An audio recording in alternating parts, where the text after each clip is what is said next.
ఎన్నికల కమిషన్ ఒక GO pass చేసింది. తెలంగాణలో ఎవరైతే ఓటు వేశారో ఏపీలో కనుక మళ్ళీ ఓటు వేస్తే వాళ్ళకి శిక్షార్హులు.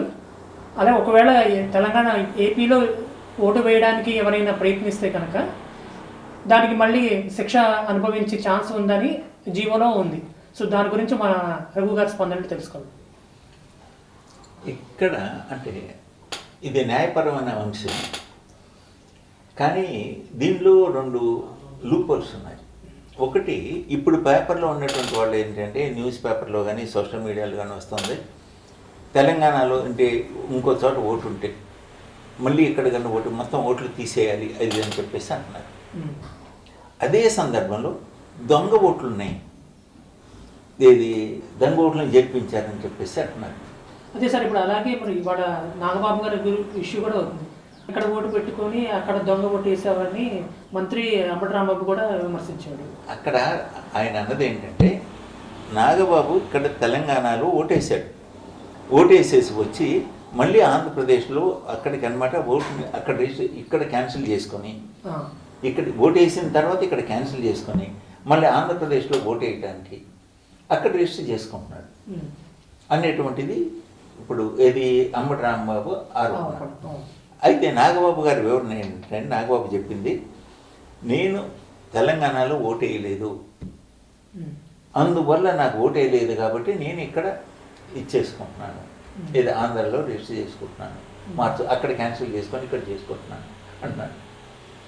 ఇది పెద్ద సమస్య. ఇది వీళ్ళ ఆంధ్ర తెలంగాణ సమస్య కాదు.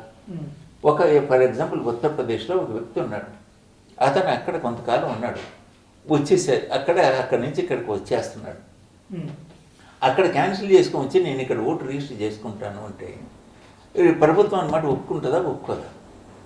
అదే అసలు అక్కడ క్యాన్సిల్ చేసుకొని ఇక్కడ రిజిస్టర్ చేసుకునే హక్కు అతనికి ఉందా లేదా? అది ఇవాళ మీరు ఆంధ్ర తెలంగాణ ఈ ఎన్నికలు ఆ ఎన్నికలు అనేటువంటిది వదిలిపెట్టండి.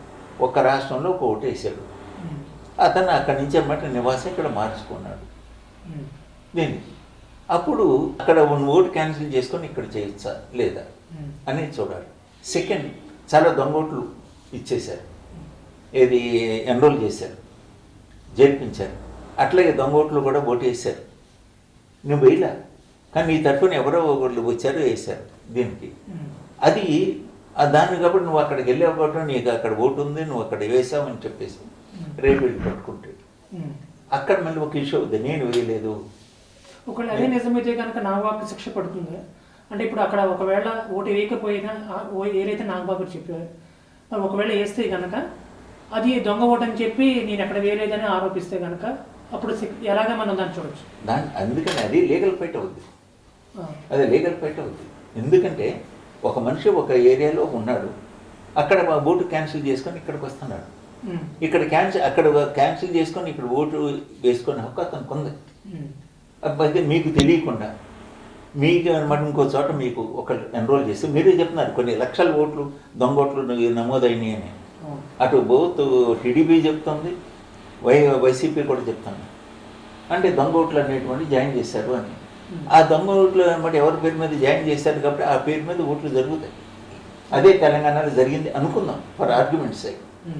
సో ఇప్పుడు అక్కడ వేసినటువంటి వ్యక్తి మీ పేరు మీద ఇక్కడ ఎవరు ఎన్రోల్ చేశారు, బొట్టేశారు. రేపు నువ్వు అక్కడికి వెళ్ళినప్పుడు కాదు నువ్వు వీళ్ళ దొంగలు వేస్తామని చెప్పి నేను ఎలా శిక్ష విధిస్తారు దానికి? అసలు నీకు అక్కడ ఓటు ఉన్న సంగతి నీకు తెలియదు. అప్పుడు ఏం చేయాలంటే నాకు తెలిసినంత వరకు నోటీస్ ఇస్తున్నారు, ఇదిగోనయ్యా నీకు ఇక్కడ ఒక ఓటు ఉంది అక్కడ ఒక ఓటు ఉంది, దీనిపైన అనమాట నీది ఏమిటి స్పందన ఏంటి అయితే నేను చెప్తాంటే ఈలోపు ఆ నోటీస్ అందగానే ఇప్పుడు జరుగుతుంది ఏంటంటే అదే కనుక జరుగుతుంటే నాగబాబు ఇక్కడ నోటీస్ వెళ్ళింది, ఇదిగో మీరు ఇట్లా చేశారు, మీరు ఇక్కడ ఇట్లా చేశారు, మీరు అక్కడ వేశారు కాబట్టి ఇదిగో ఈ రూల్ ప్రకారం ఇట్లా మీరు ఇదేదని నోటీస్ ఆయనకు వస్తుంది. ఆ నోటీస్ వచ్చినప్పుడు అనమాట అది ఒకటి తెలియక చేసి ఉండొచ్చు అని చెప్పేస్తే అది ఒక రకంగా జరుగుతుంది. లేదు నేను కాదు, నాకు అసలు నేను ఓటు వేయలేదు, it is my fundamental right అని చెప్పేసుకుంటే లీగల్ ఫైట్.